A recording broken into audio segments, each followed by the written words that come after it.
I thought I'd start by just reminding you that this talk combines work in two books. One of them, one on the left called The 4 Steps to the Epiphany.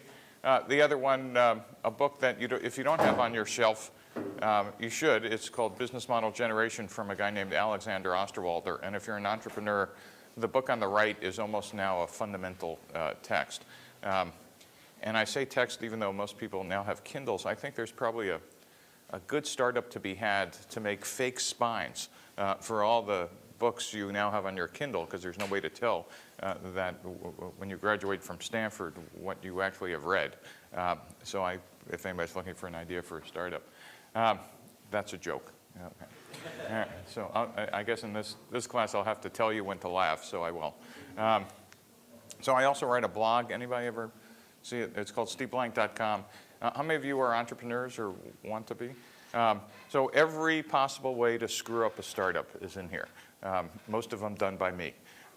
So if you want some stories on how it was to actually build some companies, and then in the blog I kind of expand on some thoughts about entrepreneurship since I first wrote the text 4 Steps to the Epiphany.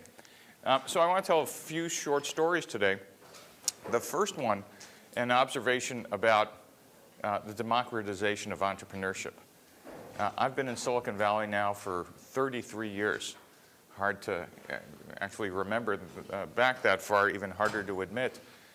But in the last 33 years, entrepreneurship and its twin venture capital has changed dramatically, but subtly, that I don't think we've even understood how dramatic those changes are. And I thought I'd spend the first part of this talk actually going through those changes and then talking about one of the techniques and one of the pieces in entrepreneurial education that's been one of the catalysts of change.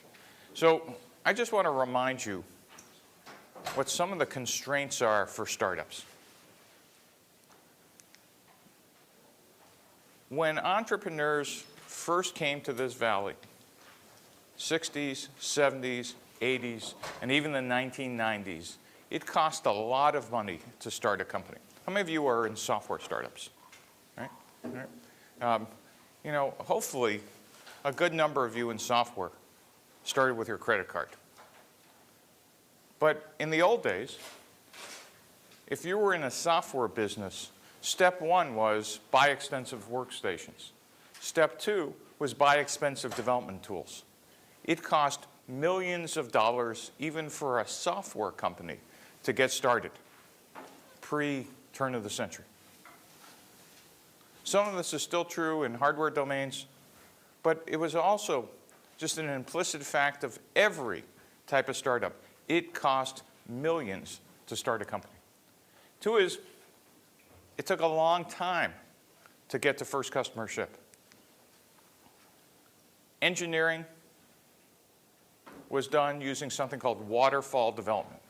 I would spec the product, make sure it had an entirely long and perfect list of features, making sure that I got that feature list by looking at all the competitors' features, making sure mine was at least 3 or 4 longer, handing that list to engineering, who would go off and go implement for something called version 1, sometime months, more than likely a year or 2 from the day you started. This waterfall development methodology was about all we knew until the 1990s. Customers took a long time to adopt. First customers in Silicon Valley were government subcontractors. They did not buy in days or weeks. It took months, if not years, to get an order. The next wave of customers in Silicon Valley were companies. Again, these were long sales cycles, and the number of customers for Silicon Valley companies could have been measured in hundreds, maybe thousands. High startup failure rate. For 40 years, the implicit notion was that startups are smaller versions of large companies. And that all you did in a startup, in your board meeting, reporting to your board, was focus on your execution of the business plan that your VCs had bought into. Here's what we're supposed to do. Here's when we were supposed to ship. Here's the orders we're supposed to get. Here's the revenue we're supposed to have. And by the way, there were a limited number of these VCs. 3,000 Sand Hill Road, there's maybe 20 of them up to about 1975. That was it. They all wore white shoes, looked like they just came off the boat. You know, nice press pants, all went to the same school. Very small ecosystem, and not only was it 3,000 Sand Hill Road, it was limited to a few regions. 3,000 Sand Hill Road, Menlo Park, California. You wanted money, that was the address. So what's happened? What's happened is something kind of interesting. These were all constraints on limiting the number of startups, certainly in Silicon Valley. I'll observe in the last 5 years, almost all of these constraints, certainly for the wave of internet, commerce, and social networking companies we've seen, have been eliminated all at once. Let me tell you why. Startup constraints have been replaced by what I call an entrepreneurial explosion. Now the cost of getting to a first product can be developed, if you're doing a software company, on inexpensive PCs, Macs, using open source software. The cost of starting a company is no longer measured in millions, it's measured in your credit card limit. The short time for first product. It no longer takes years to develop a product using an agile development methodology. That is a software methodology that allows you to develop incrementally and iteratively. Now says you could get a minimum viable product or a core part of your product out the door in weeks, if not months, or months, if not weeks. Fast customer adoption. Our customers are no longer only the government and corporate. Silicon Valley has now turned to consumer applications.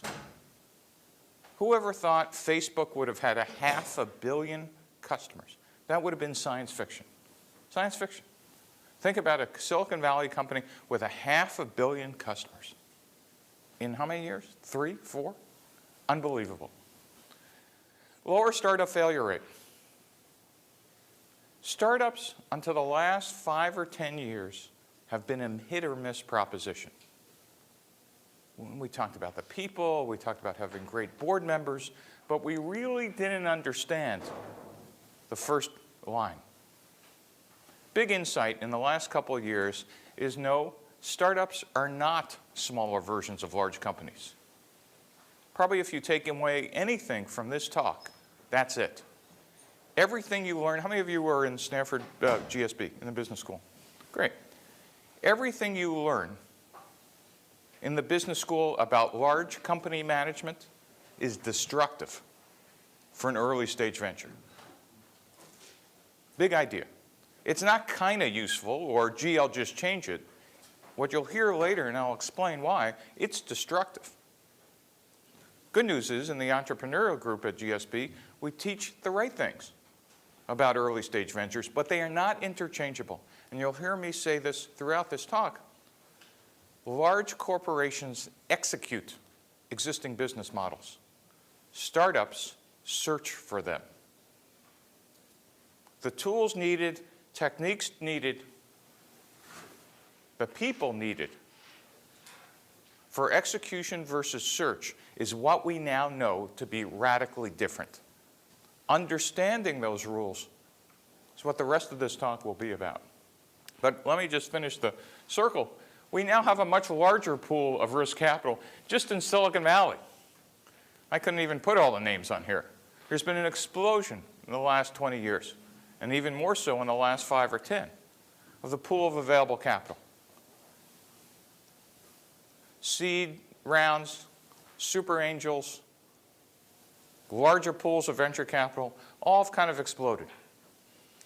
And where venture capital and entrepreneurship was limited to technology clusters like Silicon Valley, we can now easily say just as easy to start a company in Menlo Park as it is in San Francisco, New York, Shanghai, Israel, Chile, Singapore, Finland, etc. While still the highest concentration of technology innovation in the US is here, because basically we're a company town, meaning our cluster does nothing but this. There are other clusters that are forming in multiple cities. So this talk is going to be about one of those pieces of the explosion, about what we now know about how to lower startup failure rate.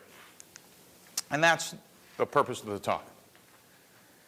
The next story about that starts with this notion that not all startups are equal.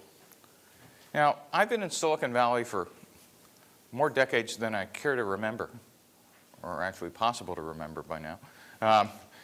But one of the things that surprised me teaching at Stanford was going into a classroom of some other professor and hearing them talk about entrepreneurship and who an entrepreneur was, and with the shock of me not recognizing who they were describing.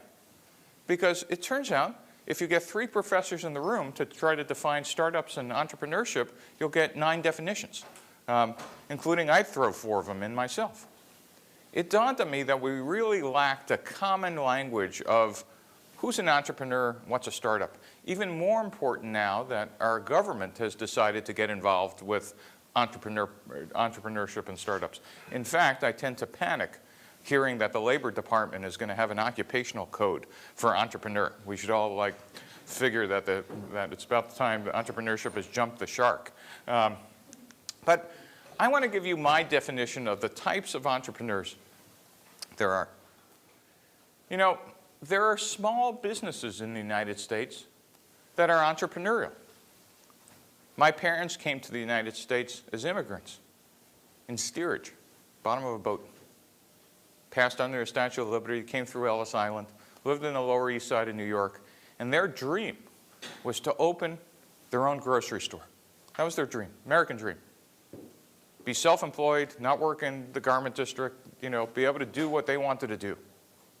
10 years later, they managed to scrimp and save enough money that they did. And their job was to serve known customers with a known product and feed the family. And their exit criteria for them being a startup was they were finding a business model. Their business model consisted of understanding the types of foods their customers wanted, stocking them, and figuring out how to price them. And they did it with an existing team. My mother and father, and then when we were old enough to see over the pickle barrel, it was us. And if they made $1 million in their entire lifetime, would have been a lot of money. But I believe, and still believe, that my parents were entrepreneurs. And they did do a startup. But their goals were very different from what we consider startups in Silicon Valley. Their goal of a startup was to be self-employed, not have anybody tell them what to do, and they did not wake up in the morning thinking they were going to take over the grocery business in the United States.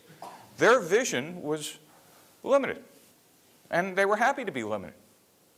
But at the same time, there was no way they were going to be able to go to a venture capitalist, even if one existed at the time, and raise money. Money came from bank loans, friends and family, whatever they could save out of profits. So I just want to observe that small business startups are still the core of what America does. There are 5.7 million small businesses in the United States today. It's 99.7% of all registered companies. It employs 50% of all non-governmental workers are in small business startups. Now, what's funny, in Silicon Valley, we have a term for these people. We call them lifestyle businesses. They're in a lifestyle, and some of you, yeah, you're a lifestyle business.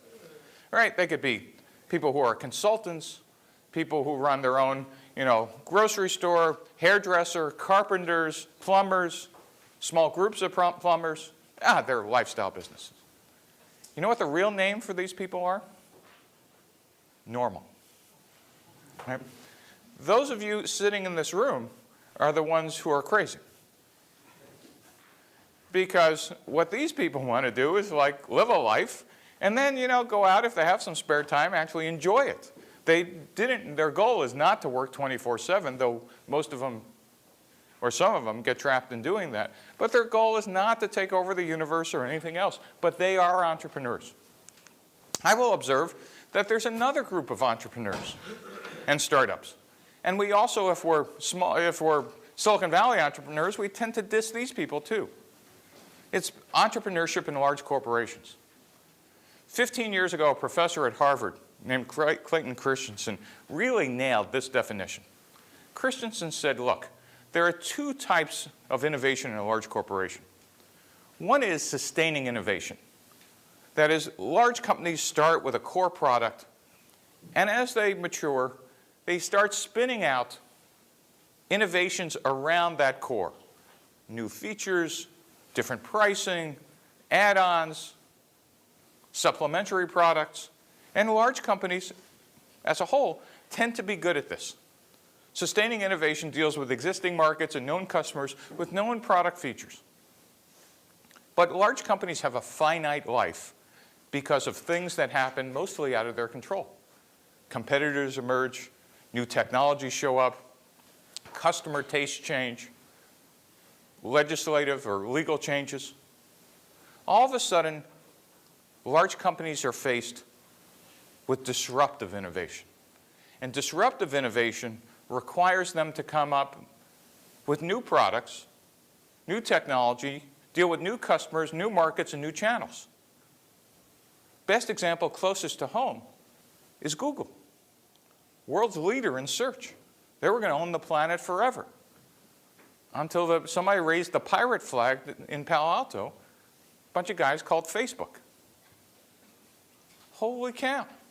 Google, which was the world's leader in your interaction with the browser, literally in the span of 3 years, found a competitor growing up in a domain which they had absolutely no expertise. Google is facing disruptive innovation and will do anything they need to do because they're a smart and innovative company, including acquire IP, technology, product, companies, etc., to go deal with this threat. But I just want to point out that inside of large companies, there are groups that are equivalent to startups today who are searching for a business model, not executing one. And then finally, by the way you deal with disruptive innovation in a large company is when you try to build it. That is, oh, great, there's Facebook, we'll build Facebook inside. Look how big we are, we could do that. And I don't know if any of you ever wondered, but I always wondered, how come large companies get like tripped by the underwear at their ankles, every time they try to compete? They got like a gazillion resources. How come they can't compete with scrappy little startups? And the answer is Shakespearean and it's tragedy. And we'll be talking about this in the rest of the talk. Large companies, once they get to a certain size, hire people to execute known business models. They manage those people on profitability and success in executing the model they were hired for. Large corporations don't hire generically innovative people. And I don't mean they don't have innovative people. I'll give you an example. McDonald's. Anybody ever been in one? Anybody want to admit ever walking into a McDonald's? Okay, good. All right. McDonald's in Des Moines, Iowa, and McDonald's in Menlo Park, California, believe it or not, have essentially the same menu. Imagine one day the Menlo Park McDonald's hires an out-of-work entrepreneur as the manager by accident. It's going to happen one day. Who wakes up and says, this menu's boring. We ought to be serving pizza. Next morning, there's a line, almost rioting outside the McDonald's because you can't get your Big Mac anymore. Point is, McDonald's doesn't want innovators in the majority of its execution chain. Somewhere back in Illinois, I'm sure they have a lab of testing innovative ideas. But 99.7% of employees in a large corporation are hired to execute an existing business model, which makes trying to do disruptive innovation internally 10x or 100x harder, not because people are stupid in large corporations, far from it, but they were actually hired to go do one thing, and they're incented to do one thing. And here are these crazy people in the offices next door to them trying to say, we're not filling out the expense reports in triplicate, we're entrepreneurs. Just culture clash all the time. So large companies tend to acquire, not always, but often. They acquire intellectual property. They might acquire talent, headcount, which is, by the way, why Google acquired 50 companies last year, most of it for people. They acquire product lines, or they acquire for customers, or they acquire for entire businesses and P&Ls. Various reasons why companies acquire. So I just want to point out, so far, we have two types of innovators, two types of startups: small business, large companies. But that's not what Silicon Valley is about. Silicon Valley is about this, a third group, which I call not startups, but scalable startups, just for the sake of making the point that when you do a startup in Silicon Valley, it is not, I want to grow from 1 to 5 people. It's, I want to do something substantive. I want to change something. I want to build something important. And typically the goal is to solve for unknown customers and unknown features. And you start as a startup on the left, but your goal is to find a business model and grow into a large market and to grow into a large company. Startups search for a repeatable and scalable business model. Your goal is to go from the box on the left to be a box on the right, a company that could execute. A scalable startup is designed to grow big, and what differentiates it as well from a small business and a large corporation is it typically needs risk capital, venture capital. By the way, anybody know what venture capital used to be called? In the 1950s, when they came up with the name, they said, oh yeah, why don't we call it adventure capital? And the bankers in New York said, you know, and they said, okay, we'll shorten it. So it's venture capital. But when Silicon Valley says startup, what we're really talking about is not small business startups and not large corporation startups. Does this make sense? Why it's really important is as we sit here in Silicon Valley, we all think we kind of know what the word means. You step out of this bubble, go to Washington, D.C., try to talk to legislatures or the executive branch. Go to Sacramento. Go to Nebraska. People have no idea what this is. They know what small business entrepreneurship is. Making sure we use the right words, and also as an educator, making sure we educate correctly. Outside of the United States, this is the unknown. Outside the US, small business entrepreneurship is what people think entrepreneurs do. So here's my definition of what a Silicon Valley startup is, which, by the way, just helped me understand what is it we're supposed to be doing. My definition is that a startup is a temporary organization used to search for a scalable and repeatable business model. That's a big mouthful, but pretty important. One is a temporary organization. My belief, there's no such thing as a 12-year-old startup. There's a 2-year-old startup attached to a 10-year-old failure. Big idea. Because your job in a startup is to search. If you knew exactly how to execute, you just would hire the first 150 people as quick as you can. You actually are looking for something. And what you're looking for is a repeatable and scalable business model.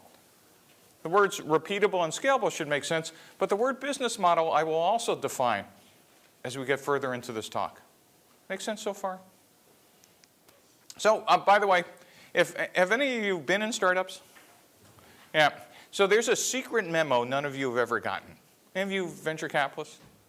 And no one's going to admit it. Okay, there's a secret VC memo because instead of this diagram, you go from startup to large company. VCs actually know it doesn't work like that. You go from startup to transition to large company. I always thought, gee, okay, I get it.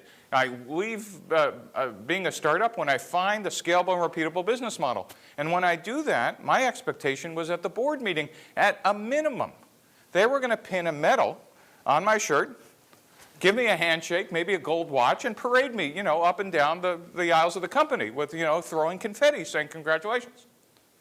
Instead, you know what happens to most entrepreneurs when they find a scalable, repeatable model? Board meeting kind of goes like this. The VCs, for the first time, VCs who didn't even know your name are now paying attention to you. I don't know if all you know, but a typical Silicon Valley VC sits on anywhere from 8 to 12 boards. Right? So when they're showing up at your board meeting, they physically have to get out their BlackBerry or Android phone or iPhone and look up your name. Right? Then they're looking at the sign on the building to figure out they're at the right company.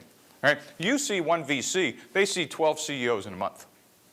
And by the way, when you're talking about your board meeting, blah, blah, blah, blah, blah, blah, blah, blah, searching, blah, blah, blah, you know what? They're kind of listening. They might be on their phone.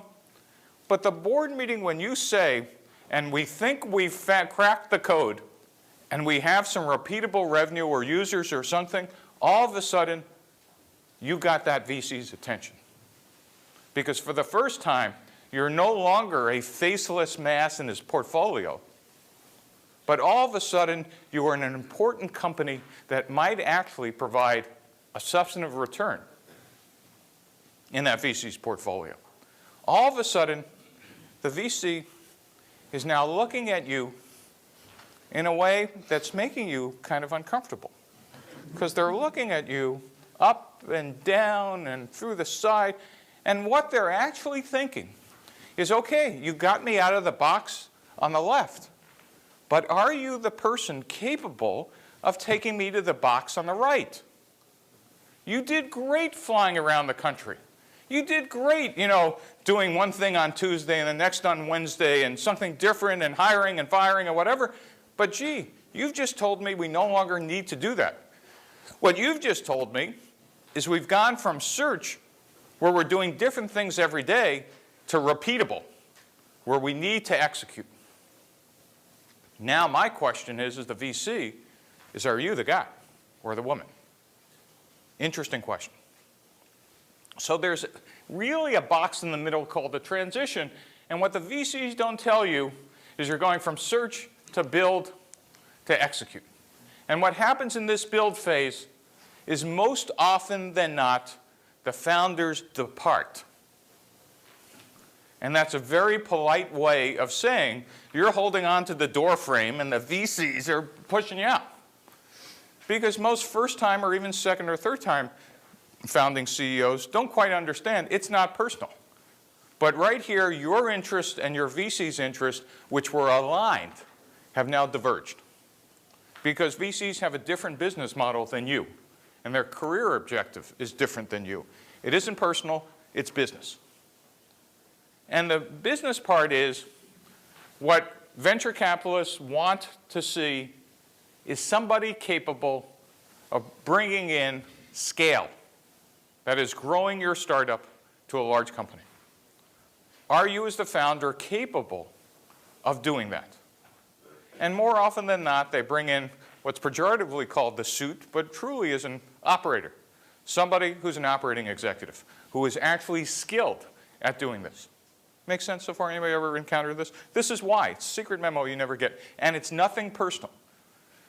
The bad news is, and I laugh about this with my friends who are VCs, how come you don't tell founders this? And they go, Steve. So imagine, I'd be the only VC telling you, hey, by the way, when you succeed, I'm going to replace you. Do you think I'd ever get another deal? And so this is kind of the dirty secret. And it actually does injustice to entrepreneurs not understanding this is a normal part of the process. The interesting conundrum is think about who runs today the most successful technology companies in the world. Their original founders. Steve Jobs, Larry Ellison, Jeff Bezos, at least for the first couple of decades, Bill Gates. I'll contend they're the exceptions that prove the rule. They actually, and by the way, remember Jobs had to get fired by an operating executive he brought in to go understand this. There's a growth process that most founders don't actually go through fast enough. World-class founders actually figure out how to quickly, almost like a chameleon, adapt and learn a set of skills that most of us take multiple companies to go do. By the way, anybody know how many presidents Bill Gates went through at Microsoft? I think at least 5. And he learned from every one of them. From every one of them. Make sense? Just keep that in mind. By the way, as an aside, as I said, you fail if you stay a startup. So one of the things I thought I'd share is why startups aren't small versions of a large company. And this really is an interesting thing to process. Because when I started in Silicon Valley, I said, oh yeah, I know what we do. We do everything that we used to do in our large company, we'll do here in our startup. So I'll suggest that that's very different. I'll suggest that's wrong. That in a startup, the box on the left, we're searching for a business model. And it needs to be found by the founders. That we're looking for product market fit. And we're looking for a repeatable sales model. And finally, when we exit the startup phase, we could start hiring managers. But in a large company, you're executing. And you become a large company when you kind of hit cash flow break even and you're profitable and you're hitting rapid scale and you're hiring new senior management. There's something called Dunbar's rule that 150 people, that's another major organizational shift. Anybody know why 150 people become a company? Remember, know Dunbar's rule? It turns out that human beings can't remember more than 150 people. It's not exactly that number, but plus or minus, you're just, as a human being, we're hardwired for that number. You've become a company. And when you become a company, your drive for profitability is hiring people who know how to do the same thing because you've already figured out what that successful model is. Let me give you another difference. Large corporations run on balance sheets, cash flows, and income statements. Anybody in the GSB taking the accounting class? The required class, right? If you're running a company and you don't know how to do corporate accounting, you're going to put the company out of business. I don't care what department you're in. You need to know that. It's the very basis of how we manage and grow companies. Anybody ever been in a startup board meeting? Now, I got to tell you, I was in startup board meetings for 8 startups, 20 years. First board meeting. All right, what do we do? What we do is we show them balance sheet, income statement, cash flow. Okay, great. What's the income statement say month 0? Month 1? 0. What's it say month 2? 0. Month 3? 0. But not only am I paying somebody to prepare all these documents, we actually think that the board is actually managing something by looking at these numbers here on the left. I'll contend from now on, if any board does that in a startup, you walk out of the room. The only thing you need to know about numbers in a startup in the early days, day 1, that it has to do with dollars, is how much cash do you have left and what rate are you burning it at until you hit the ground. There are other numbers you need to know which are much more important that you want your board engaged with. And that's the metrics associated with you trying to search for a business model. Here happens to be some for an internet startup. Your own will be different. But the key idea is you want your board engaged in helping you figure out what numbers should we be looking at. They ain't accounting numbers. You should be so lucky to have this problem as how to count the amount of cash we have or the amount of money that's coming in the door. And maybe you're the rare startup that actually needs to do that on day 1. Most startups are trying to find a business model, and you really want your board engaged in a much different conversation. Are we looking at the right metrics? Or are we going after the right people? Should we be measuring something else? Make sense? Sales. Anybody ever see a large corporate VP of sales? Not a large, but I mean a VP of sales from a large corporation. Anybody ever see one? Anyway, what do they look like? How tall are they? Oh, about 6 feet or more. Yeah, 6 feet or more. What color is their hair, Scott? right? A little bit of gray. And what's their golf handicap? Single digits.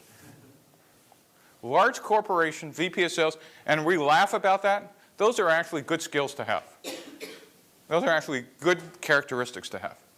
They're also not stupid. They're actually pretty smart, but they almost look, in the United States, like a type. Because they're world-class at building sales organizations, making those organizations scalable, and having sales forces that could sell off of price lists and data sheets, and they operate brilliantly to an existing revenue plan. That's what a world-class VP of sales does. And when you do a startup, my dream was always, hey, I'll just hire one of those people. If I can't get one of those people, I'll hire one of their directors and tell them they could be a VP in my startup. And that was always the hey, look, they did great over there. And I have to tell you, my last startup, I hired a world-class VP of sales early from Oracle. And I still remember the day. We just got thrown out of like our 4th company we called on in a row. It's pouring rain, kind of like a day like this, but worse. And like, you know, I'm shell-shocked as the founder, but I got this great VP of sales. And he's driving and he's about to start the car, and I go, where are we going? He said, well, we got another call. I said, Jay, another call? We just got thrown out 4 times in a row. I said, don't we want to stop and think about like what we learned? He said, Steve, great salespeople just never take no, you know, they just keep going.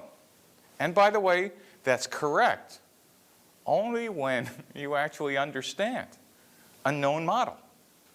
When you don't know what the model is, that's destructive behavior. And in fact, those people, world-class salespeople, actually melt down in startups.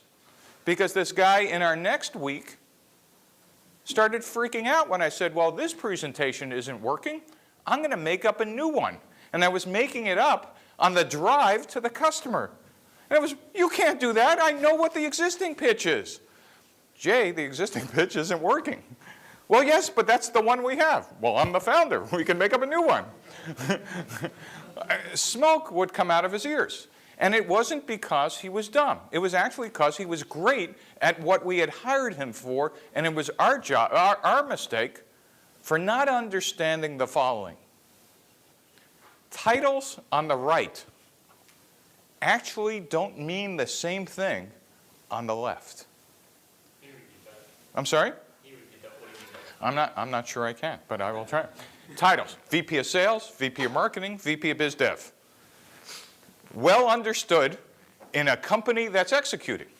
Gee, VP of Sales in a large corporation, hire the sales force, make the revenue plan, hey, you know, execute the model, sell off the data sheet and price list. Right? That's what a VP is. Take whatever spec you want in a large corporation. That's pretty close. In a startup, in the first year or two, that's not what the job is. Oh my God, what is the job? Well, I don't know, we're going to go get out of the building and figure it out until we like data sheet, price list, website, we're going to change them until we get them right. If you don't have people capable of operating in chaos on the left, it explains why most of these people melt down when they hit a startup. Because even though we use the same title, the job descriptions, if we're honest, are actually quite different. Does that make sense now? Engineering, same thing. Large corporation, great VP of engineering can take a market requirements document, put it together in a waterfall development plan, hire engineers, and then at the end have a QA and tech pubs department. I could always now tell when a startup is in trouble, because the first thing I ask is in the first year or two, so how many people do you have in QA and tech pubs? And if the answer is like more than one, it's a disaster. Because in a startup, in almost every case, you need to be doing a very different type of engineering. Waterfall development in a large company says, I spec the product, and I execute, and you'll get it at the end. In a startup, except for corner cases, you really don't know what to spec. And what you want to do is agile development, incremental and iterative development. That requires much different engineering leadership and talent. What do you mean by corner cases? So we'll talk a little bit later about the types of startups. There is a type of startup that's executing in an existing market. An existing market, by my definition, simply says you have a product which is substantively better as agreed to by the existing customers in that market, and you are going to take market share from the incumbent. If that's the product you have, then you could spec the entire product on day one. That's the corner case. In any other type of startup, that's not the case. You're searching for what the right feature set should be. Does that make sense? And in fact, it's detailed in the book, 4 Steps to the Epiphany. I'm not trying to flog the book, but just FYI. Agile development, continuous deployment, continuous learning, self-organizing teams, and you're going to ship not the maximum feature set, which is the goal in a large company, but the minimum feature set, or sometimes called the minimum viable product. Big idea. In a startup, you want to get to market as quick as possible, but not by offering every possible feature, but doing the exact opposite. Boy, that's really a hard concept. I want to offer the minimum features on day one. Whoever thought you could offer a smartphone without copy and paste? Can I remember which smartphone that was? iPhone. Or who could ever offer a music player without an FM tuner? Anybody remember what that device was? iPod. Right? Minimum feature set. Right? We'll incrementally add features later as needed. But first we want to get the product out and see if our core idea is correct. Last piece, especially for those of you in business school, large corporations love business plans. Business plans are wonderful in a large corporation. I know who the customers are. I know who the market is. I'm doing a product line extension. I could spec everything, and it describes a set of knowns. A business plan in a startup is a creative writing exercise. A business plan in a university, I will contend, is only done because it's easy to grade, not because it provides students any use at all. It's actually detrimental to your career. In a startup, instead of a business plan, you want to spend your time working on a business model. And I will describe later what a business model is. But it describes unknowns and sets you up for what you have to learn. So as an aside, how do startups search for a business model? Well, the search is something called customer development. Here I've blown up that box of startup. And the implementation is called agile development.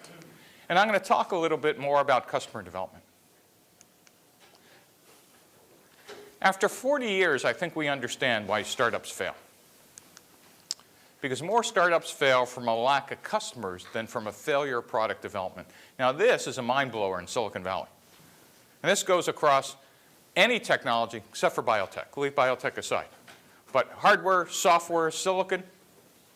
We take more technology risk here in Silicon Valley per square foot than any other place in the world. And you would think companies go out of business because engineering screws it up.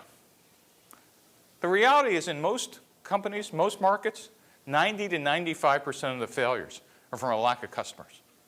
Now for those of you engineers, don't feel smug because I've never seen a product delivered on time. But it's not like the company goes out of business because of that. It goes out of business because of this. So I find it very interesting that for the last 40 years, Silicon Valley has had tons of processes to manage product development, but no processes to manage customer development. None. And in fact, the only thing we used to have is this product introduction model. Anybody ever see this before? You know, seed round, product development, alpha test, beta test, first customer ship. Anybody ever see this? Come on. Yeah.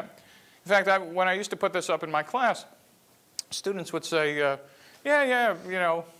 we've seen this. And I used to say, even the waiters in San Francisco could draw this. And some of them used to say, well, we're waiters because we used to be .com CEOs. And I said, so that I'd never make that joke again, so I won't. But startups fail because of this diagram. This diagram says and enhances and convinces founders to make two major mistakes. One is, I know what customers need. And because I know what customers need, I could spec the product on day one. Right there. Now this is pretty interesting because startups are an act of faith. Right? They are driven by the passion of an entrepreneur. And so part of your passion has to be a belief that you actually do know what problem to solve. So this is a real conundrum. And the way I describe it is that on day one, a startup is a faith-based exercise. Truly, it's a passion. But the startups that survive very quickly replace that faith with facts as quickly as possible. And that is, instead of executing completely on faith, well, I know it's my vision. They go, I know it's my vision, and I'm scared out of my whatever that I might be wrong. And so here's the process to check it out. And that's what we're going to talk about. But first, I want to remind you how startups used to work. You'd draw this diagram in your board meeting. The board would nod sagely, yes. And then you'd say, well, here's my marketing plan about what I was going to do in what order. I'd create marcom material, hire a PR agency, create demand, have a launch event. Yeah, they'd nod. And here's how I was going to hire my sales VP. I was going to hire a big sales VP from a large company. I built a sales organization for first customer ship. And then I'd hire the all-important biz dev person. And then I'll hire engineering from day one, maybe my co-founder, and we'll do all this stuff. This is how you go out of business. I think it's pretty well understood that what boards used to tell you was, yeah, you got it. Good, that's our plan. Now actually is the leading cause of death of a startup. Why? Because you really don't find out whether you're right or wrong all the way until you burnt cash, hired a ton of people, and launched the product.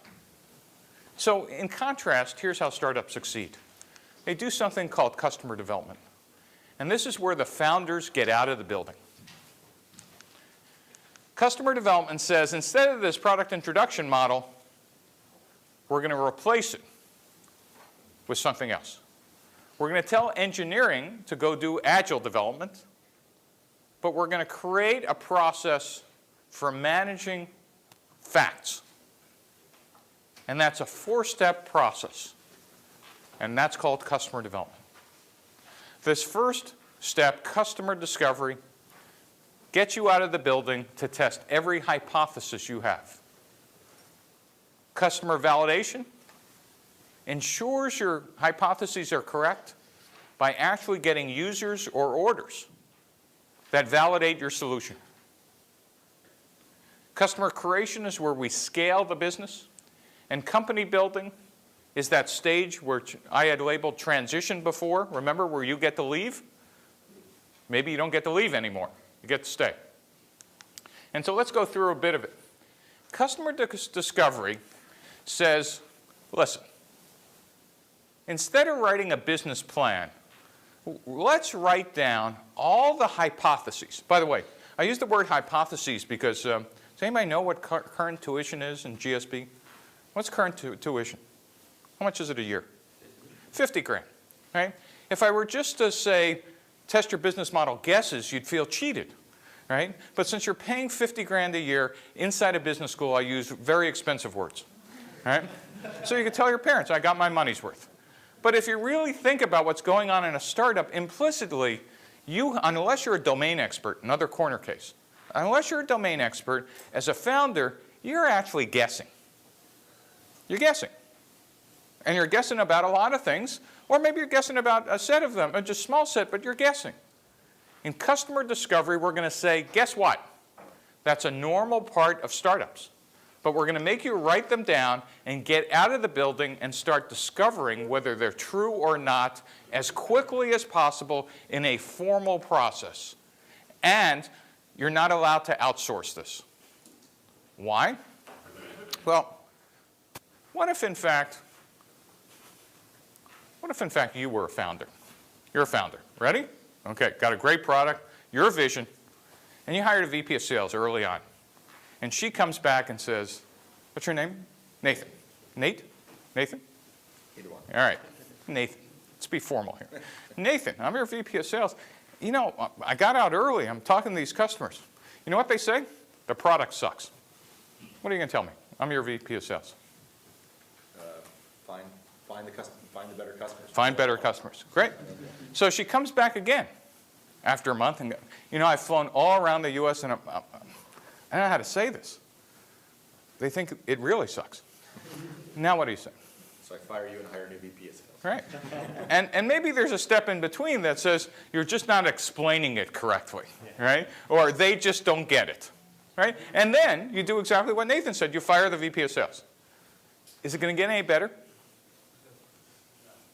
But how come the CEO didn't say, well, maybe that's true? What's going on? What's going on? Why wouldn't you say, perhaps that's true? Just believe you're right. Why? You're the founder, it's your idea. Why? Why would you ignore facts? Because you're scared. Think you're scared? They're invested in what it already is. Right. It's an emotional investment whose consequence, yes? Ego. Yeah, sometimes. Sometimes it's even worse than ego. By worse, I mean you're so blind to your investment in not only time, money, but in the idea that there's a cognitive dissonance that occurs. And by the way, this is a big idea.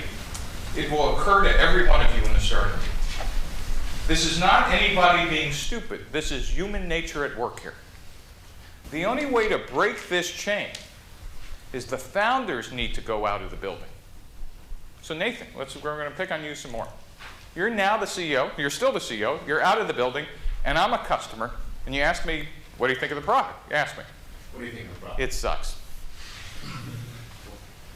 Why? It still sucks, Nathan. What do you do now? You go to the next customer because you go, obviously an idiot. They're not deserving of my product. Right?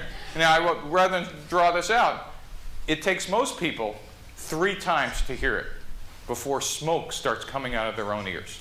By the way, it takes me usually 5 or 6 times to hear it, but I'm going to say most people will, figure it out. You will never get it the first time.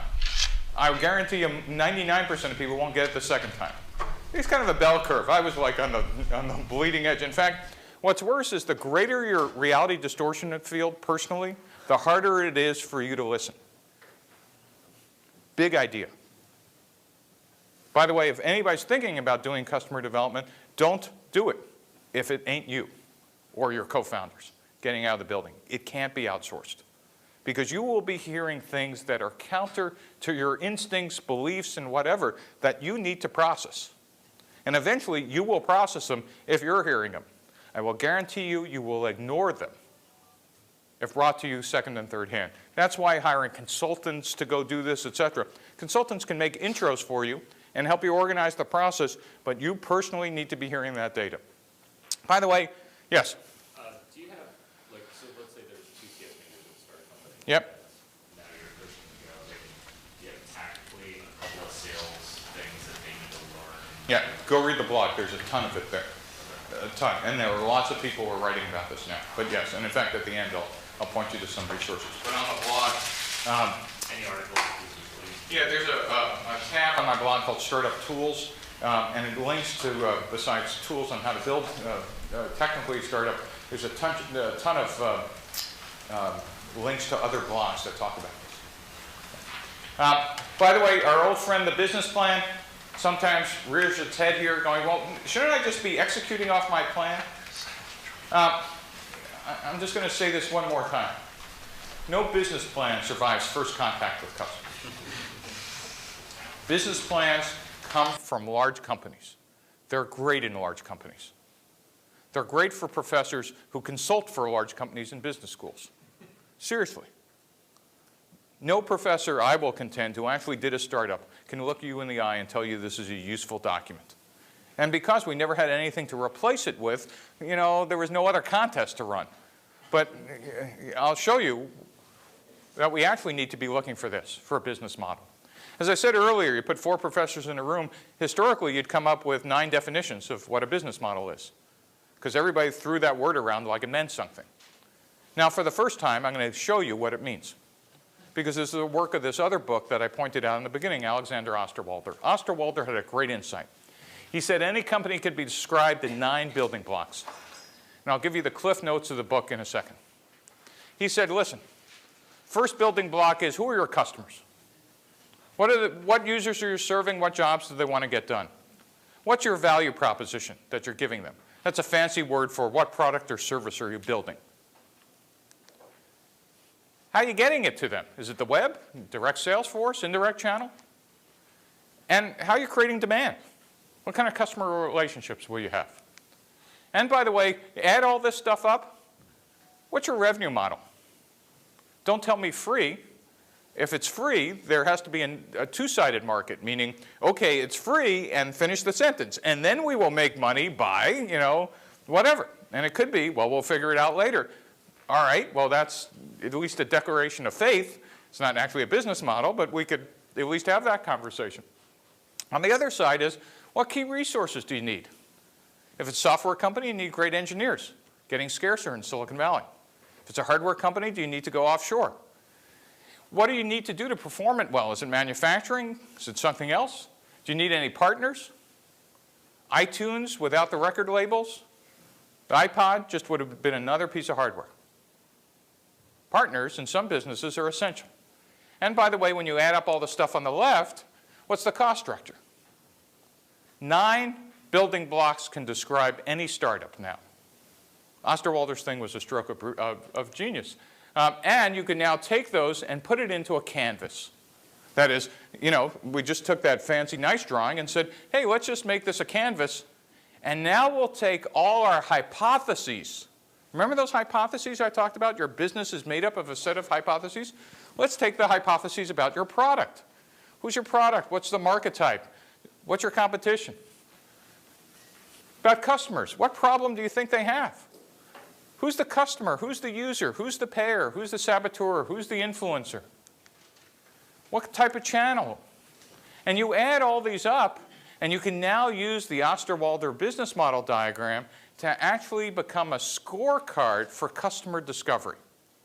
Remember I said get out of the building? Now you could actually say, how are we doing on this? Hey, wait a minute. Our first assumption of who the customer is, oh, that was wrong. Customer is actually over here. Wait a minute. Our pricing model, we thought it was a freemium business. No, it should be a subscription business. Boom, we could change that. It's just a nice visual way to show us over time what we're learning.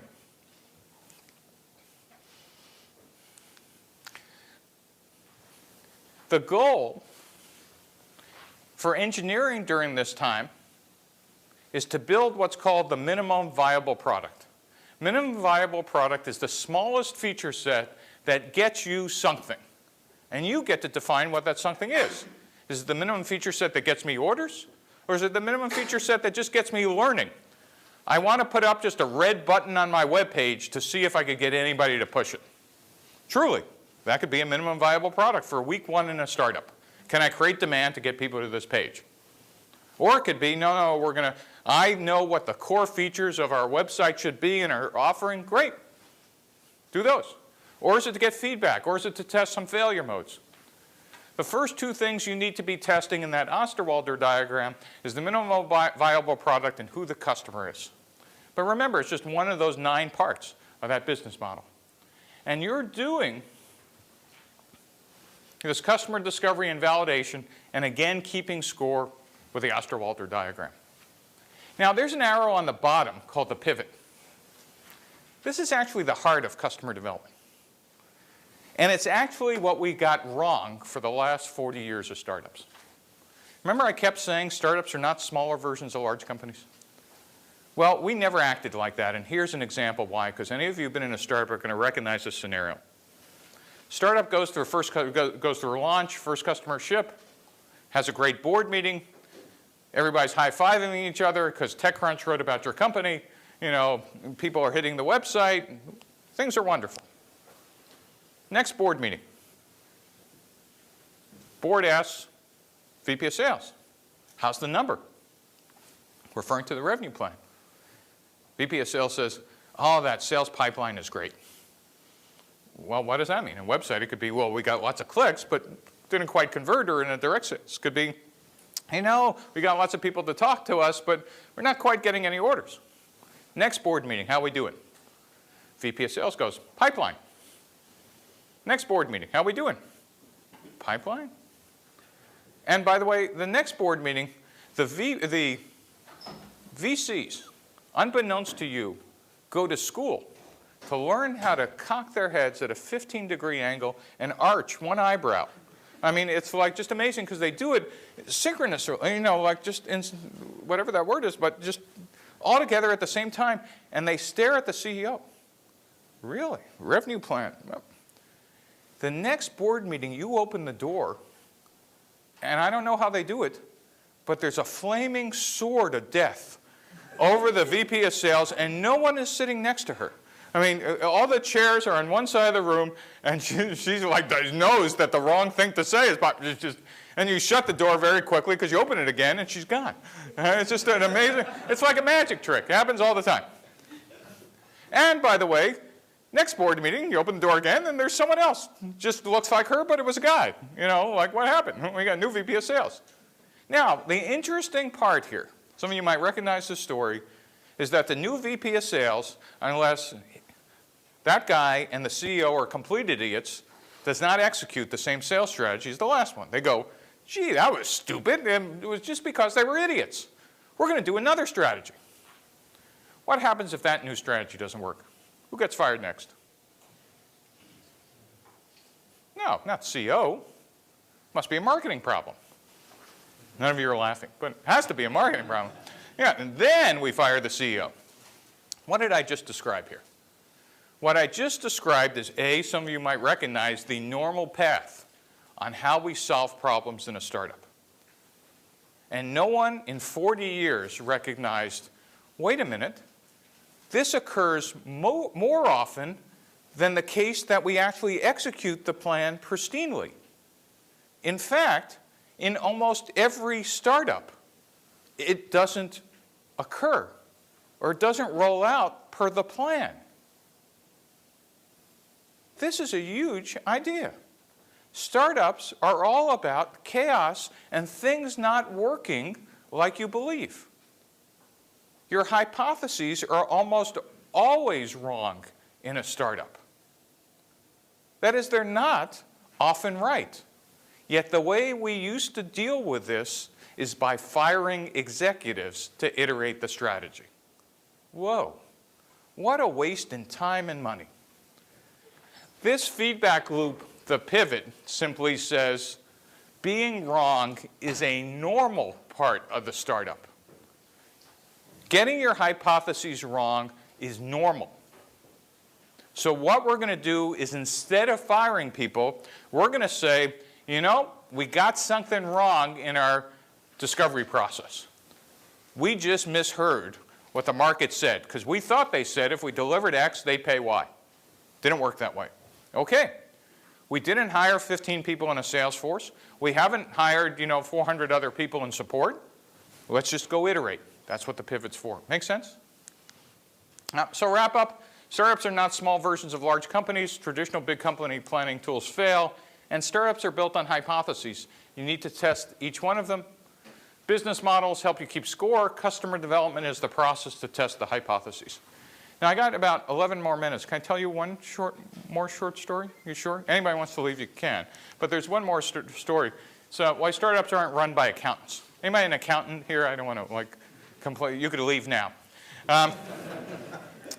Anybody know who the inventor of the modern corporation is? Look at this guy. Doesn't he look serious? This actually is a real Time magazine article from the 1920s cover. Anybody know who he is? Who was he?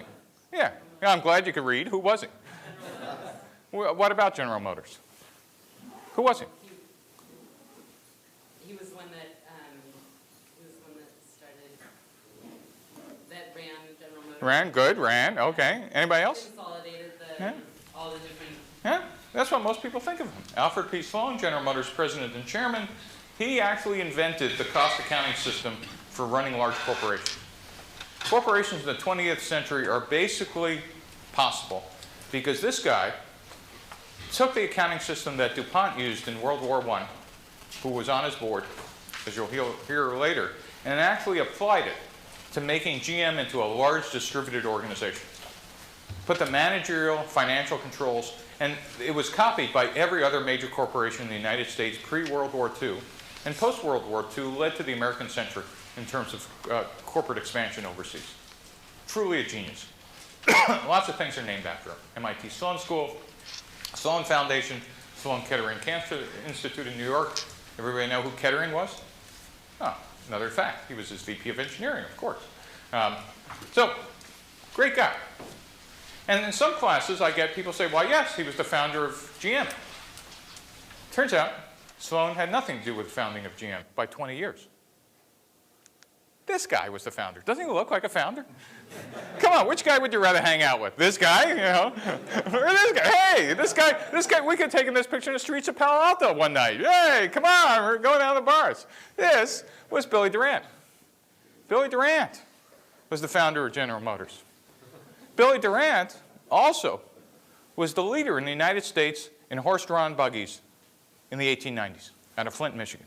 Built the largest horse-drawn buggy company in the US.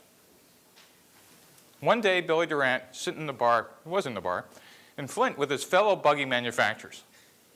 Probably Friday afternoon, knocking a couple back, and all of a sudden they hear this noise coming up this dirt-covered street. It was like the loudest thing they'd ever heard. And all of a sudden they see this carriage coming. It wasn't even one of Durant's, it was one of his competitors, and it didn't have any horses. And somebody had strapped a one-cylinder engine to it, 1890s, and basically, you know, called the transportation. And the rest of his friends were hysterical because this thing looked like it was going to catch fire any time. Horses were running wild, you know, and they were all, "What, Billy, look at that." Durant sobered up in about 30 seconds. Next Monday, he sold his entire business, got out of the buggy business, and started buying up technology companies at the time, highest tech companies in the 1890s, automobile companies. He was not a technologist, but this guy was an entrepreneur. And Billy Durant bought up a series of car companies and starts a company called General Motors. Builds it into the largest automobile company in the United States in 1910, and then is fired by his board because he's a crazy entrepreneur, insane, careless, reckless, etc. But he's also pissed. He's so angry at his board for firing him, he says, "Screw you guys." Finds another entrepreneur and starts another car company called Chevrolet. Builds Chevrolet into a bigger brand and company than General Motors, takes it public, and buys out all the GM stock, fires his board, and takes over his company again. Remember a guy named Steve Jobs? Right? Runs his company for another 10 years to 1921. GM is $3.6 billion in today's dollars, being run by his founder, and he again screws up financially. This time he's gambling with the company's stock. I mean, clearly crazy entrepreneur. And this time the financiers he has on the board aren't some local yokels. It is the DuPonts. And they fire him for the second time.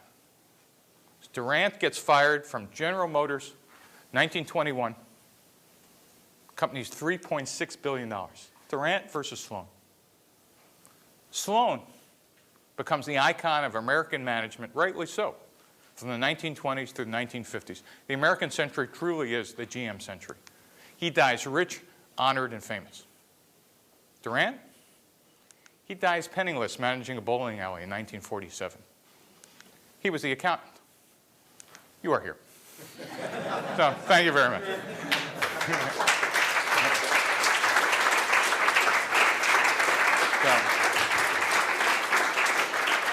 So I got time if anybody has any questions about, God knows what I said, but any questions? Yeah. So what about the startup idea that doesn't necessarily have a $500 million market? What about a target that's maybe a $50 or $100 million? Same, your scalable startup. I should have put the caveat that internet startups today are, you know, could have a $20 million, but because they're valued at hundreds of millions of dollars. Congratulations, your scalable startup. Was that an answer? Yeah, that was the answer I was hoping. I'm sorry? That was the answer I was hoping. Yeah, and I couldn't have said that, by the way. I didn't quite understand that a year and a half ago, but I do now. Same characteristics. It's just that the space has allowed you to get in cheaper, allows you to get out cheaper. Yeah. So, Steve, I've been on sales teams in each of your three models, Yeah. startups and transitions. Yeah. And every Monday morning we have the same calls. Right. They're all pipeline calls. And, you know, Right. how do we, Kind of funny, isn't it? it's amazing. You know, what are you doing Right. to drive the business this week, Right. whatever. So, how do we change the model? Right. It's So- the same thing that, you know. So, not even I know what you're talking about. I've decided the only way to change the model is change the interaction at the board meeting from day one. So I'm writing a handbook for VCs and startup CEOs about what we should really be talking about. Here's what you ought to be asking your startup. Here's what you ought to be reporting to your board. Very different. But the problem is we haven't had that handbook. And one of the other jokes I have with my VC friends is they say, Steve, if we were creative, we'd have your job. You make up the damn list. And I realized, okay, I'm going to have to do that. So that's my project for the next year. And did that resonate, by the way? Amen. Yeah, but you know what? If it's amen and we now get it, how come we're still doing the same old thing, right? Yes. Is customer development a skill set that you think MBAs uniquely suited to running into a startup, where typically we're seen as parasites, where you're typically needing two engineers to start the company?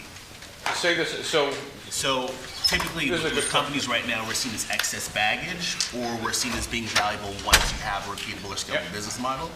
And as an MBA who's not a technologist, Yep. is familiarity with the customer development model and the process a valuable skill that you can bring to a founding team? The Gestalt is a valuable skill. I mean, I don't issue degrees in customer development. The insight that all the classes you've learned about execution in large companies are excess baggage is the biggest asset you could take out of this or your entire MBA career. The skill, I'm sorry? Can you repeat that? No, I really don't remember what I said. Somebody else can repeat. But my point is, it's not that your MBA is useless, and I don't want to make that case at all. An MBA is one of the most valuable things you can have. Remember, corporations were around for hundreds of years before Harvard did the first Masters of Business Administration in 1908. Right? We traced the Martin Corporation to the formation of the East India Company in 1600s, right? 300 years before we issued an MBA. Do you think companies weren't running until somebody said you need an MBA? Masters of Business Administration was an observation is that we can now professionalize all the execution things we need to have. I'll observe that in the next 10 years, we will realize that we've now accumulated enough knowledge to create a parallel track to B school, which I'll just call E school, which is customer development, agile development, business model design, user-centric design, entrepreneurial finance. Those are the skill sets that if I were to train you and give you a curriculum, you could acquire that knowledge here at Stanford. You just have to pick and choose. If you want to add value to an early stage startup, I will just, again, extremely claim that the large company skills you learn are detrimental, bringing them in the first year. They are wonderful when the company gets to the transition. You're the guy they need. But if you want to play in the early days, you need to be able to be a football player and ballerina at the same time. Does that make sense? Yeah, so it's unlikely that an MBA is going to become a Rails or a Django developer. But if we have to make a decision, does it make sense to become extremely well versed in the practice of customer development? Actually, you're going down a path I just want to take an aside, because this is a really interesting conversation for me. The rest of you could go if you want to. But the interesting conversation, every year, because I teach in the business school at Berkeley and Columbia, every year I get at least one or two students going, Professor Blank, I need some help. I got a set of job choices to sort through. Great, what's your choice? I was just offered a job by McKinsey. Oh, great, McKinsey's a great company. What's your other choice? Oh, my roommates are thinking of doing a startup. And I go, well, you already decided. And they always say, well, wait a minute, you didn't hear my rest? I said, you already decided. A startup is not an effing job. A startup is a passion. Nowadays, it happens to be hip and cool to do. But a startup is not a job. You don't want to take a job in a startup. Trust me, you don't, because you will fail. You want to be passionate. This thing has to be something you can't get out of your head. And if it's not, don't go near it for the first year or two. And I'm not talking it has to be that way forever. But if you want to be the first 10 people or 20 people in an early stage venture, it is not a job choice. Am I making, and I'm not saying that that's what you're doing, but truly it has to be, I can't wait, oh boy, this is exciting. And if that's the case, then the question is, what skills do I need to bring? right? And yes, your MBA and analytical business skills could be immensely helpful if you understand their differences in an early stage venture from an execution venture. All right. Anybody else? Yes. And then here. Yes. Thank you for a great talk. You kept mentioning Apple, and I'm sort of confused with that company because it sort of does things like a startup. Yes. But by your definition, it's not a startup. Yes. So Apple, Oracle, Amazon, etc. are one of the, it took me a decade to be able to explain those because they were the anomalies. So you look at them and you go, hey, your entire model really doesn't work. And every time someone would say that, I'd say, is that Bill Gates? And then change the subject. So really what's going on in Apple is just an amazing example that I think proves the rule. First of all, does anybody believe that Steve Jobs truly sits in a locked room and like, Zen-like comes up with a new set of features without ever talking to anybody? I mean, that's what your PR people from Apple want you to believe. And I used to believe that too, because how can this, if that's true, how did this work? Just broke every law of physics. Until there's been a hint that no one's picked up. Does anybody know that Steve Jobs, at least when he was healthy, used to answer customers' email at least once or twice a month? Anybody ever read those stories on the Apple? Right? Jobs, it's a little hint. Do you think he's just reading those 2 emails he's responding to? Jobs is reading every damn email he gets. And I knew his VP of engineering. Jobs wanted to know every technology innovation going on in every peripheral company in the world. Anybody ever seen Jobs in the Palo Alto Apple store? All the time. This guy, he didn't need to go there to buy a computer. You think they would have delivered one to his house? Right? This guy is more attuned. And what he did, and it's a model for what these guys who survived, the founders, they hired world-class operators. That is, their number 2s. With all due respect to Jonathan Ive and Phil Schiller and all these people, are not Steve Jobs. They are world-class executors. Executors. Jobs is sitting up here moving the chess pieces. He hired world-class people to execute that would have been world-class anywhere, but without him, and my prediction, Apple over time will turn into another large company, just like Microsoft. And I forgot what your question was.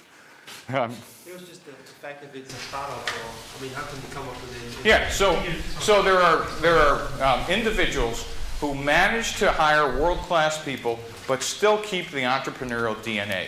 And that's what him and 5 or 10 other leading Reed Hastings and Netflix. Same thing. Think Reed is still running the entire company? No, he hired world-class people to manage underneath him, but he's kept hold and not let go of the product vision and strategy. That's what's consistent across all those innovative startups that are now large companies. Make sense? Last question. All right. Go ahead. Would you say that customer discovery would lead to, or would you link that to a business model development? Once you discover customers, then you may want to change the business. Yeah, so every time, so here's Steve's definition of a pivot. Remember those 9 business model boxes? Anytime you change one of those boxes substantively, you've just pivoted. That's the definition of a pivot now. Now, any time you change something minor way, the color or price, price instead of pricing model price, that's an iteration. Startups do multiple pivots and multiple iterations, and if you want to see some great examples of it, I teach a class here at Stanford called Engineering 245. We have students from the B school and the engineering school work together to not only build the company, but get orders in 10 weeks. Their presentations are online. They're now doing their final presentations. It's at E245. Just look it up at Stanford. You could find the entire class online, and you will see students doing this in 10 weeks. Question? One last question. Before when you mentioned the person with the job choice between McKinsey and startup, can you talk about your project with Maxwell and how you're trying to get No, it's just offline. I'm happy to do that. Other questions? All right. Sorry. So you mentioned agile development plans, and that kind of implies the startups want to be focusing on software. No. Okay. Do you know who invented agile engineering and agile manufacturing? Toyota. What do they make? Cars. 1960s and 70s. Now, by the way, the joke in Toyota was U.S. car manufacturers finally got to visit Japanese in the 1970s and 80s by putting pressure on Japan. They went into the Japanese car plants not understanding anything about agile. They looked at the manufacturing lines, and you know what they saw? What did they see? Nope. It's Japan. What did they see? Really old machines. Nope. Robots. Lots of robots. U.S. car manufacturers, particularly GM, came home and said, we got it. We know the secret of Japanese manufacturing. It's robots. Next 10 years, they ordered $87 billion of robots from Japan. Thank you very much. Thanks.